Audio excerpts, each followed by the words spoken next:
on this, our first National Carbon Conference. My name is Brian O'Kennedy. I'm the Managing Director of Clearstream Solutions.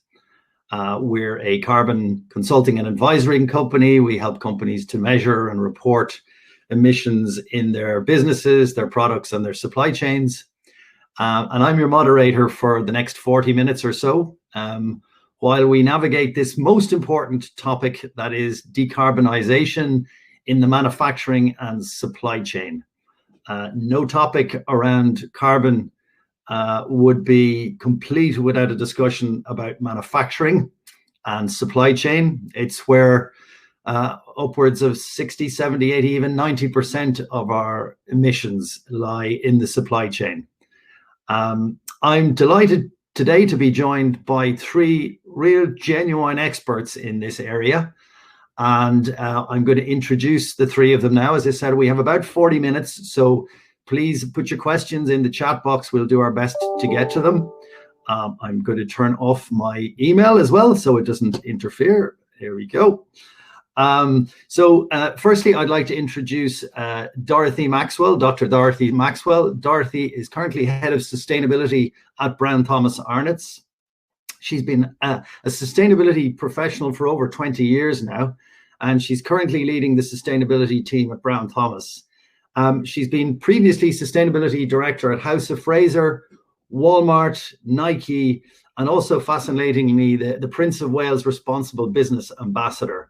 And I've sat on a number of panels with Dorothy, and I know she's also an author in this area. So an excellent contributor. I'm looking forward to conversation with Dorothy. Then we have Dr. Geraldine Brennan, and Geraldine is the Circular Economy Lead at IMR, the Irish Manufacturing Research Organisation, who she joined to design and deliver IMR's flagship Circular Economy initiative. And in this carbon space, circular economy and carbon reduction in the supply chain space are very close bedfellows. And this is part of the national platform for the circular economy, as well as to develop IMR's sustainable manufacturing research offering under the theme of circular economy. Geraldine has spent the last decade exploring the barriers and enablers of industry adoption and implementation of circular and sustainable business models. And she holds a PhD in strategic management from Imperial College London and has lectured and published extensively on scaling circular innovation. So welcome, Geraldine. Finally, Emma Piercy. So Emma is Head of Climate Change and Energy Policy at the Food and Drink Federation. She joined the Food and Drink Federation in October 2019 and has led the Food and Drinks Federation's work programme on climate change and energy. With the UK's target of net zero by 2050, Emma is currently focused on decarbonising heat in the manufacturing process. And she had a very interesting session earlier on, which you can listen to, recording when you get the recordings. And it's to feed the government's forthcoming energy white paper on heat decarbonisation roadmap. But before joining FDF, Emma held a number of policy and regulatory roles in the energy sector, covering RWE, RWE Power, Election, Sustainable Energy Association, and the First Utility, now Shell Energy, and National Grid Gas. So again, three very expert, and really looking forward to the conversation over the next 40 minutes, as I said, or so. And I'm going to start with you, Emma. Again, just your own history, your background. I'm always fascinated as to how people end up in this sustainability space. So your own interest, and then how the topic of carbon maybe applies to the Food and Drink Federation. Yes. Thank you for having me on the panel. My interest in this area really is actually, I've been doing this since I graduated from university. But when I left university, I didn't know what I wanted or to do. All that I knew was to do something that was different. And a job came up with an energy trading company down in London. And literally, we can say the rest is history.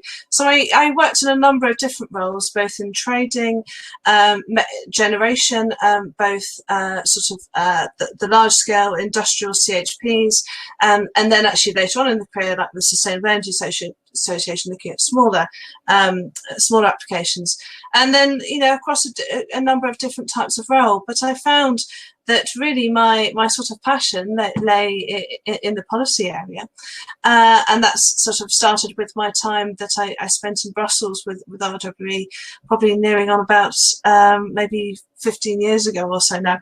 Time flies. So across the energy sector in different stakeholders, so looking at retail, wholesale, the national grid, I've done a different number of types of role.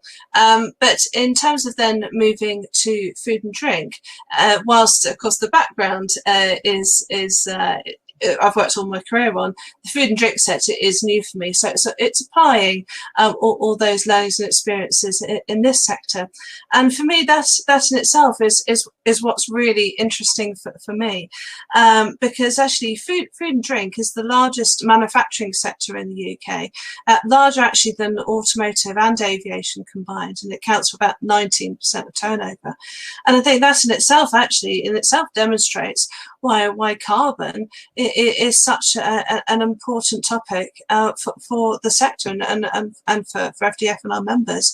You know, we have a big role to play along with the other industrial sectors in working to government's target of net zero by 2050. And I think, you know, so I've been with FDF now, yes, as you say, since October, so it's about 9-10 months now. And really on joining and being new to food, it was clear to me that the main sort of topics were plastics and packaging, diet and health, and of course Brexit. But that is and really not so much on energy, but over these last months, the overall topics of sustainability has been right up the agenda, and I've been taking forward the energy side, and so to say most recently, I think last month, we launched the report into decarbonising heat across the sector. So, you know, being aware that there is a number of documents coming out. You mentioned you know, the Energy White Paper. We have HM Treasury's report, interim report to net zero in the autumn as well, with the full one coming in the spring, and announced just today actually that government is also going to be publishing an industrial decarbonisation strategy also in spring next year. So really, as a sector, we need to work out what is it we need to see in these publications in order to help us on our journey, and that's where my interest lies. That's where I see, you know, the focus of why, as a sector, we're engaging. So that would be my summary. Excellent, thank you, Emma. And we'll come back to some of those specific topics and areas of decarbonisation. Maybe onto you, Geraldine. Your own personal journey towards low carbon and sustainability in the circular economy, and then how you're now getting to deliver this and work on this at IMR. Thanks, Brian. So I suppose my exposure to sustainability would have been back in my undergraduates about quite a long time ago now. I was exposed to the natural step framework because my sister happened to be on the very first master's course that program ran, and it was my first exposure to systems thinking and understanding that basically when it comes to the environmental, the SDGs, social issues, that ultimately we need to try and take a holistic approach, and as opposed to look at different parts of the puzzle. And that kind of led me down the track and ultimately to do a PhD looking at the circular economy, because it's a systemic approach to understanding how goods flow in the economy and how we design them to essentially preserve their value in the economy and thus decouple resource use from economic value creation. And also the fact that when you start to look at, you know, carbon is one piece of the puzzle, but you can actually use it as a metric across other aspects of sustainability. So for me, I guess I've come to it from that perspective into carbon, as opposed to starting with carbon and then looking at its interaction with other sustainability indicators and criteria. So for me, carbon, the low carbon, zero carbon agenda and circular economy are 100% intertwined. There was a very good report that came out last year by the EMF and Material Economics, which basically said, you know, the climate change challenge gets through renewable energy and energy efficiency about 55% of emissions. And then there's everything else to do with products, manufacturing, supply chains. And that's where the circular economy is a really good bedfellow. So I guess the key thing about where I come from is really just trying to have that systemic perspective. In terms of where I am now, I was in the UK for the last decade working in industrial applied research. Moved back to Ireland, joined IMR, as you mentioned, Irish Manufacturing Research, who are an Enterprise Ireland funded research organization. And we soft launched at the beginning of the year Circulera, the National Platform for Circular Manufacturing. It's a 3-year industry-led public-private partnership. We have 25 founding industry members, cross-sectoral. Our strategic partners are the Department for Communications, Climate Change and Environment, the EPA, and EIT Climate Kick, who are the largest climate change public-private partnership in Europe. They're effectively the innovation engine in Europe for climate change. So delighted to be here. I think it's a really exciting time for this whole debate around the role of circular economy in decarbonisation, and looking forward to the discussion. Thank you, Geraldine. And last but by no means least, Dorothy Maxwell. Dorothy, your history, story, and how it now fits into, I guess, your current role at Brown Thomas. Yes, thank you, Brian, and hello, everybody, and thank you for having me. It's terrific to be here. You know, as you said, Brian, I'm in sustainability 20 years. And the whole area of supply chain and carbon, but also other environmental issues, I started to focus on that probably in the early 2000s. And at that time, I was working in the European Commission as an environmental policymaker, and the development of policy and law for business around products and supply chains started to evolve at that time. And I remember the first time being exposed to it thinking, well, that'll never work, you know, because normally it was at that stage solutions for sustainability, carbon and wider, that were in the direct control, for example, of a business. So this was about spreading things out across the supply chain. And of course, now here we are many years later, and this is one of the key trends and one of the key solutions. Anyway, I was very intrigued and I needed to know more. So I went back to Imperial College, same as Geraldine, and I did a PhD there in this whole area of sustainability in supply chains. And subsequent to that, I've worked with a lot of consumer brands and retailers, as you've said, on this. And, you know, whether it's food, whether it's a construction product, whether it's a cosmetic or a piece of fashion, the supply chain really is where we can solve a lot of the environmental, carbon, also ethical challenges behind that. So it's a really interesting area for me. And as you said, at the moment, I'm working in Brown Thomas Arnott's as their head of sustainability. So, you know, to explain the role that carbon plays in our business and the supply chain, we've just set our science-based targets and committed to the Science-Based Targets Initiative in Brown Thomas Arnott's. And we're really proud of that because that's a very big step. And I believe we are the first Irish retailer to do that. So we've joined now over 900 other leader companies around the world that have said, you know, what target do we need to set, not just for our estate, but through our supply chain to do our bit to keep the world within 1.5 degrees Celsius. So having done that, part of that exercise was to really look at what carbon was embedded back in our supply chain. And for any retailer, that's where most of your carbon sits. And it really means you have to do a lot of engagement with your brands to work with them on how we're going to meet the targets that we've set and get those carbon reductions. And the other piece for us is transport. So our customer deliveries are done by OnPost. We have a terrific relationship, and they also have a very innovative sustainability program. So, for example, if you get a delivery from Brown Thomas Arnott's in Dublin at the moment, it will be delivered in a zero emissions vehicle. And we're working with OnPost that will be the case across all of the cities that we have stores in, Cork, Galway, Limerick, by the end of the year with OnPost. So they are just some examples of how carbon back in the supply chain are fundamental to our sustainability goals. Excellent. Thank you. Thank you, Dorothy. And I'm very impressed with that science-based target. Obviously, that's aligned with Paris. What we all need to be looking for, we work closely with CDP, the Carbon Disclosure Project, and we're seeing a huge increase in companies looking to measure, disclose, and now fundamentally to set targets.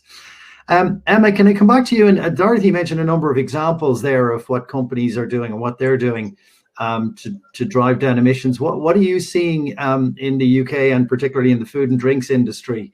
What kind of activities are you seeing around companies trying to decarbonise? Yes, so we have a number of our members who have already signed up to some net zero targets. So LucasAid, for example, very recently said net zero by 2050. We have Nestle and Britvic who've done the same, and even some that have brought it even more forward. So Ella's Kitchen at Innocent have set a target of net zero by 2030. So we have a number of members that are already quite advanced in these areas. I think one of our members, Danona, actually I saw an article, it was just earlier this week, that at the Wexford site in Ireland, that is going to be certified very shortly as carbon neutral. In fact, only their second site to do so after their first one with Avion in France. So they've undertaken a number of measures there, for example, obviously around the use of renewables, zero waste to landfill, and noting here actually they've also contributed to regenerative agricultural practices as part of the sustainability programme Origin Green. So I think that there is quite a mix, but the challenge that we now have, is bringing, of course, all of the sector and all of our members along on that journey. And actually, we have, I think it's about 450 members now, ranging from the very small to the very big. So there's quite a divergence. So it's a new a new work program for us that we're going to be kicking off fairly shortly, because there's big drivers with this green recovery and net zero, and we need to really build on that momentum. Excellent, Emma. Yeah, you mentioned a number of things there, and the Origin Green programme has provided a very useful framework for many Irish food and drinks companies to get on board and to decarbonise. And it is a journey. People are at different stages, different industries, and with different challenges. So very useful. Geraldine, you touched earlier on the benefit or the importance of the circular economy to driving down carbon, and I think acknowledge that anywhere from a 50% upwards of all of our carbon is in the materials. It's embedded, embodied in the physical materials. So keeping those products and materials alive is obviously driving circular economy practices. Now you've 25 companies, is it, that have set up the Circulera? What kind of things are you seeing they're interested in? What are they doing to drive the circular economy and decarbonize? So as you said, all companies are at different stages of the journey. So again, some who've got their heads around scope 1, 2, and 3 emissions are kind of going, I understand that supply chain is where I need to be innovating. And obviously, because circular economy is systemic and it's all about innovation across the supply chain, there's a natural alignment. For others, they're going scope 3, again, it's a mixed bag. I think the thing that is exciting about the circular economy is that it offers a new frame for innovation that delivers decarbonisation. So it's about not focusing, don't get me wrong, measurement is key, because you can get unintended consequences when you start to think about kind of dematerialization or product service systems, or the mental models, when you don't think about the logistics. So for example, Dorothy's example of unpost and zero emissions, you need to have the full picture to really get the net benefits. But things like remanufacturing, thinking about how their product ultimately, where does it end up? Can they get parts of it back? Can they retain the value? What parts of the product are valuable to different actors in their supply chain? And just thinking about how they work with their suppliers to understand scope 3 emissions, understand circularity, and go on that journey from a linear to a circular business model. I think the fact that the circular economy and the zero carbon agenda are complementary really, though, gives an overarching momentum towards shifting the trajectory over the next 10 years, because circular economy gives a framework for innovation to go down that path. And then again, science-based targets brings the rigorousness to ensure that the strategies that are implemented are ultimately actually delivering decarbonisation. But take-back schemes, reverse logistics schemes, trying to create opportunities for multiple users of their products through different platforms. There's a lot of interest in it and understanding how to make it work for the Irish context. And fascinating, and we need that kind of knowledge share and information share, because as you said, this is a systematic change, and it's not easy. It requires that level of collaboration between partners. And Dorothy, I know that you've been actively involved in value chain discussions around the circular economy. A retail business would seem to most of us to be the ultimate in terms of a linear model, where you're, surely the more stuff we sell, the better. What kind of things are you seeing retailers and Brown Thomas and others looking at doing in terms of business model to changes and product changes to drive decarbonisation and the circular economy? Well, I guess the first thing that we do is we have an ethical trading regulation that stipulates everything carbon and wider that we are requiring from any supplier that works with us, whether they're providing us a product, transportation, whatever it is, packaging and so forth. And within that, one of the key things is you have to measure your carbon emissions. You need to start. And you need to measure it in line with a recognized way of doing it, so the greenhouse gas protocol and so forth. And actually, we've seen, particularly for our brands, a real growth in the use of science-based targets. So, for example, take two of the biggest cosmetics brands in the world that we would have, L'Oreal and Estee Lauder. Both of them are committed to science-based targets and have put their targets live. And many other of our brands, PVH, for example, which would be Calvin Klein, they have already done this for a while. So it's something that's already growing within consumer products. So that's the first thing, that they're measuring and they understand back in their supply chain where the big impacts are. And for us, all other environmental issues, ethical issues, we'd be looking for the measurement and management of that. But I think what we also see is, the customer demand for more sustainable products, whether it's carbon related and wider, is of course a big driver for this and a growth issue. And we introduced just over a year ago what we call the sustainable edit across Brown Thomas and across Arnott's. And it covers all of our product sets, cosmetics, fashion, food, and so forth. And it is third-party certified sustainable products. So they're really credible. Myself and my team vet them, and we work with all our buyers to bring in sustainable products. And we've really seen the growth in that, and brands really innovating in this space.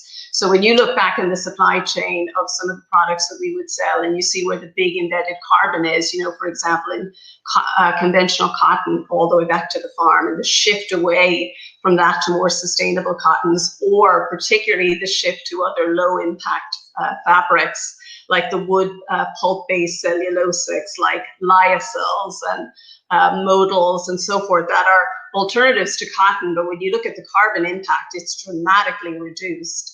The other would be leather, for example. So again, we've just recently introduced onto our edit accessories that would meet schemes like the Leather Working Group, which is all about reducing the environmental impact in production. So really trying to understand where are the big embedded carbon issues, and then what are the solutions, and what are the alternative products, such that at the end of the day you have a better product, such that the customer can buy something that will have a lower embedded carbon or lower impacts in many ways, but also will last them longer, which I guess is the first step in the circular economy. And then the other thing that we've seen is how do you start to close the loop? So we did some really interesting trials with a number of partners that were very well received by customers. So we're at the luxury end of the market. And we've worked with a company called Vestiaire Collective, which if you go online, if you're not familiar, you'll see them. But basically, they deal with resale, and they authenticate luxury goods. And this is, of course, very big business. and particularly for younger generations, this is really growing. So that was very well received, and we've done an equivalent with an Irish company called Chabella, who does a similar model for accessories, and we're looking at broader models now as well in terms of how we can grow that. Because in retail, those circular models are the way of the future in terms of how people want to have products, but in a way that, from an environmental perspective, of course, has a much lower footprint and much lower embodied carbon. Some really interesting case studies there, Dorothy. And Emma, yeah, I was going to ask you about that, because I guess that whole value chain, I mean, right from product design to packaging, production, materials, upstream, downstream, transport. I mean, these are holistic system changes. So, how is the Food and Beverage Association, Food and Drinks Association or Federation, how are you facilitating the network and helping the network there? Yes, no, absolutely. Thanks for the question, because that was just what I was going to want to comment on. But I absolutely, of course, agree with everything Geraldine and Dorothy have just been saying, and is something that, of course, our sector has recognised as well. I think just a first point, of course, is that when looking at what each site can do, the first step, of course, is around Scope 1 and 2 emissions, because it's having those at which you can measure your progress on, and then of course it's looking at Scope 3 and engaging with the supply chain. One of the really interesting things that has just started over the last month or two is work through the Courtauld commitment, where we have a working group that's just been set up and being run by RAP to look at greenhouse gas emissions across the supply chain. And really, this is about helping with consistency of approach, looking at where there's potential for overlaps or where there are gaps, so that we can really get a more transparent picture of what is going on. Because of course, what perhaps one company may think is net zero or carbon neutral could be something very different for another. And these are topics which are becoming of increasing importance when we've had journalists get in touch with us asking us on our views around carbon labelling and what are some of our members doing on this. Now, we have seen some trials of this in the past which have sort of, should we say, come and gone. I think Walker's was one a few years back, and then I think more recently, although not a member of ours, Quorn, that they're also working on this. So this is something that we're now sort of putting much more resource into, because this is definitely an up and coming area, and I'm sure this is a point that most, if not all, manufacturing sectors are going to come across, and that is, it's around the competitiveness aspect. Now, I suppose there's two things there. One is gaining, I suppose, a competitive advantage compared to your competitors. That may be having the sustainability angle, but of course the other angle is price, and consumers don't always want to pay more.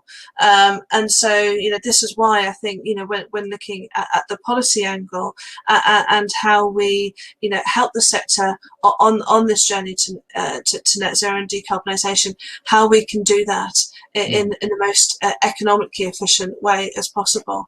I'd love to have we'll have a conversation another day as to whether green is more expensive. I get annoyed when I hear people saying that, because I think very often it's having that longer term plan and vision, and actually it should cost less, but we've created this perspective somehow that it's maybe not. I heard Logitech have started to put product carbon footprinting on their electronics products now, and I heard the CEO say that carbon is the new calorie. So counting carbon and labeling your products as the new calorie counting is very interesting perspective. As I said, it's had a couple of false dawns before, but maybe we're getting to the point where people begin to understand what it is now. And Geraldine, that brings me on to obviously this group. Where do you see the main areas of focus? Because I mean, it's a very wide, our full value chain in any industry, right from manufacturing, we've got design. Where do you see the key areas of focus? Where are the big levers that you'd see those companies that you're going to be working with in this circular economy? Where do you see the big wins? So a couple of things in terms of levers first, and then maybe the wins. You know, I wholeheartedly agree with what Emma was saying about the importance of competitiveness. And I think what COVID-19 has shown a lot of businesses is that their supply chains are not resilient to supply chain shocks. So all of a sudden, from a materials perspective, and obviously there are nuances depending on the sector you're talking about, if you are able to essentially shorten your supply chains and reuse your materials, and may not be all of your materials, depending on what you manufacture, you're able to build more resilience into your business. And therefore there's a lot of cost savings. So, you know, Scania, for example, a big truck company, Toyota forklift, etc. When they did their carbon footprints, they realized that the biggest impact was in the metal chassis of their vehicles. And that if they could design those to be modular and effectively remanufactured and reused, they would cut, never mind transport, logistics, or not just cut that, but that was effectively where the hotspot was and where the key intervention was. So again, I think the motivation around competitiveness in the new world that we live in comes from the challenges with supply chains or global supply chains and the need to shift to local or more regional supply chains. And the circular economy, again, is very much suited to that creation of more localized supply chains. And obviously, we're never going to shift away completely from global supply chains, but just having more diversity in supply chains, I think, is a really key aspect from a competitiveness perspective, with the creation of secondary raw materials markets, etc. With regards to where the big opportunities are in levers, what we're finding is, so we have 25 founding members from everything from medtech, pharma, agri-food, furniture, you know, recycling companies, extended producer responsibilities, you know, a very, very broad range of actors. And there, we polled them and asked them, you know, what were the areas that they wanted to understand in this first year of this 3-year program? And what came out on top was understanding the nature of the circular bioeconomy, because Ireland has a big agri-food sector, the biggest part of our GDP, understanding what circularity means in terms of cascades, creating new products, and what it means for the sectors. The other was around industrial symbiosis, so understanding what closing loops looks like in the context of within your own manufacturing site, but also the opportunity to essentially share materials, be it low waste grade heat or other things with other actors in your locale. And then the third was circular procurements. So procurement is seen as a very key, and I was interested to hear Dorothy talk about the nature of her buyer's relationship and the ethical trading kind of, I can't remember the relationship and the criteria you put in, because we see circular procurement and procurement as a key lever for accelerating decarbonisation and this intertwined circularity kind of as indicators to shift, you know, supply chains. Yeah, the power of the PO, and that kind of brings us back to our conversation as to why, you know, maybe green has to be, or lower carbon has to be more expensive. And maybe, Dorothy, I saw you nodding when I said it shouldn't be more expensive. Maybe can you give us your perspective? Because I mean, this dynamic between buyers and suppliers has to change, right? If we're to be, you know, if we're to drive more circular processes, we need to change our behaviors. Do buyers need to start building carbon into their purchasing decisions as well? Yeah, it's a really interesting concept to do it that way. I think the way we do it, and I should say, you know, in Brown Thomas Ireland, we're part of Selfridges Group, so we have many other retailers around the world, and our approach is the same. So in the sustainability team across each of these retailers works very closely with the buying teams, and you know, we're there to support them, but we also give them tools and techniques and training initially, but then they really also are doing it of their own volition in terms of the type of things we're trying to buy. And we use the incentives of retail, which is sales. You know, we want to grow the sales of sustainable products, truly sustainable products. So we're very clear what that is, such that when our buyers are out choosing the beautiful products that they buy, that this is a key criteria. And I typically find once you open that conversation, you know, with a consumer product brand, the floodgates open because there's so many options. So it's just a case of putting it on the agenda and then having the expertise, the information of what it actually means, so it's really credible. And then, you know, it really grows from that. And that's exactly what we've seen, because we only started our sustainable edit, like I said, just over a year ago. And at this point, it's now 8% of the sales of the business. So that's when you bring it into the frame of reference of it being really interesting and business starts to drive it versus trying to work against it. And then the other thing I would say is that I really haven't seen, with only a few exceptions, that sustainable products are more expensive. So I don't necessarily think that's there. I think it's a little bit of a myth. And I think that's a very important conversation that we would have back with suppliers who might try to charge a premium with that in mind. But it's just a case of knowing your stuff, that, you know, that really doesn't, in actual fact, sometimes it's much cheaper because you've taken a lot of chemicals and other things out of the equation. I think what could be more expensive is a product that will last, a quality product, versus a sort of a fast fashion product. And I think that's the difference. And I think that's a key feature in circular and enabling circular, and hence lowering the carbon that's embedded.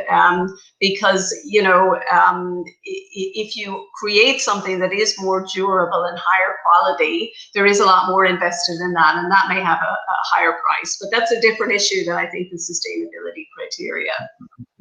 Some great points. So in the last 3 or 4 or so minutes that we have left, I'm just going to do a run around. Maybe, Emma, your thoughts if you were advising one of your members starting on the journey. How are you going to reduce carbon, and particularly focusing on the manufacturing and supply chain? Any your few words of advice to your members?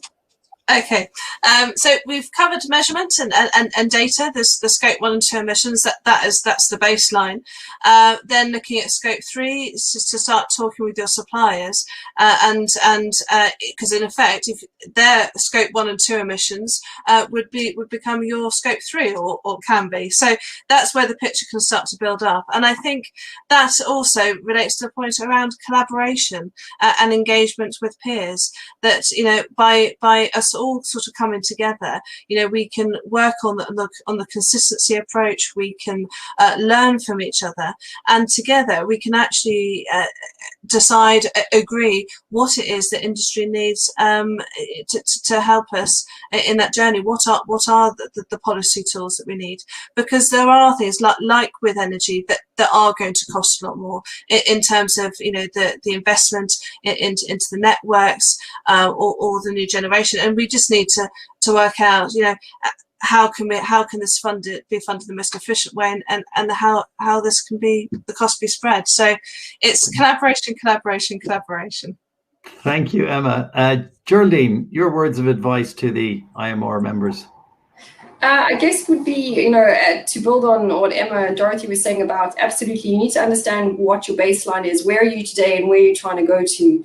And then I think there's a key piece to do with your supply chain where you understand, you know, and visualize where you sit and where are the hotspots and where are the opportunities to collaborate and test things and experiment and learn from them. And I suppose not to be afraid to fail occasionally, as in try things out and then learn from them and iterate.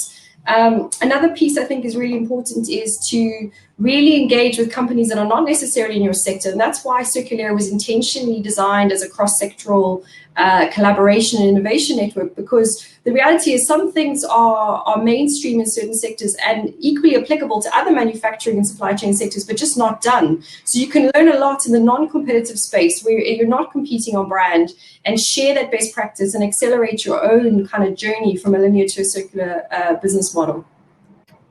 Excellent, Geraldine, thank you. And finally, Dorothy, your thoughts and advice to either suppliers or other co-collaborators.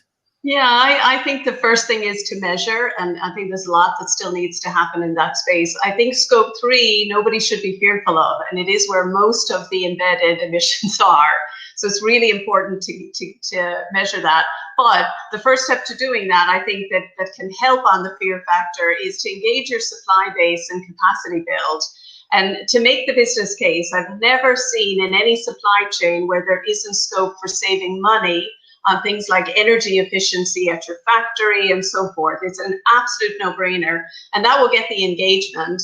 and also highlight there's an opportunity here, and there's an opportunity in shifting to products that have these sustainability benefits built in. The customers want them, the retailers want them, so that's a massive business opportunity. No supplier will want to miss. Thank you, Dorothy. Thank you, Emma. Thank you, Geraldine. I guess this subject of carbon reduction and decarbonisation, and in even the bigger picture of climate change, is very often a somewhat negative. It's a don't do this and don't do that. I think today's conversation, I mean, I have innovation, supplier engagement, cost reduction, learning. I mean, it's all very positive stuff. You know, all of these interesting opportunities for innovation, cost reduction, and collaboration. So it does sound like there's a plethora, a wealth of opportunity for us to use the circular economy and our supply chains and manufacturing processes to drive a whole bunch of additional positive things for our business, as well as decarbonisation. So thank you all. Thank you to Premier Publishing for hosting the event. Thanks to all the participants and those that have joined the polls and all the rest. And yeah, we look forward to seeing you, I guess, at the next event. So thanks again to the presenters. We'll talk to you all again soon.